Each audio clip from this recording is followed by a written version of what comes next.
ఇరాన్‌లో కీలక పరిశోధనా కేంద్రం దగ్గర ఉన్నటువంటి అంటే అణు పరిశోధనా కేంద్రం దగ్గర ఉన్నటువంటి కీలక అణు రియాక్టర్‌ని అమెరికా మిలిటరీ వ్యూహకర్తలు ఉద్దేశపూర్వకంగానే టార్గెట్‌లుగా ఎన్నుకోలేదట. ఈ విషయాన్ని అంతర్జాతీయ అణుశక్తి సంస్థ విడుదల చేసిన ఉపగ్రహ చిత్రాలు కూడా ధృవీకరించినాయి. Isfahan nuclear technology and research సెంటర్‌లో 3 పరిశోధన రియాక్టర్లు ఉన్నాయి. ఇవి మినియేచర్ న్యూట్రాన్ ఫోర్స్ శ్రేణికి చెందినవి. వీటిని 1991లో చైనా తయారు చేసి ఇరాన్‌కి ఇచ్చింది. ఇవి 900 గ్రాముల బాంబ్ గ్రేడ్ యురేనియంతో నడుస్తాయి. ఇటీవల అమెరికా చేసిన దాడిలో ఈ రియాక్టర్లకు ఎటువంటి నష్టం వాటిల్ల.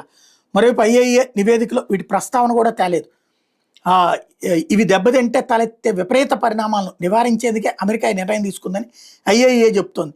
ఇక్కడ కొద్దిగా అయినా అణుధార్మికత లీక్ అయినా తీవ్ర ఇబ్బందికర పరిస్థితులు తలెత్తుతాయని వెల్లడించింది. ఇరాన్ మీద అమెరికా దాడులు నిర్వహించిన తర్వాత అంతర్జాతీయ అణుశక్తి సంస్థ అత్యవసర సమావేశం నిర్వహించడం, అంతర్జాతీయ అణుభద్రతపై ఈ దాడుల ప్రభావాన్ని అంచనా వేసింది.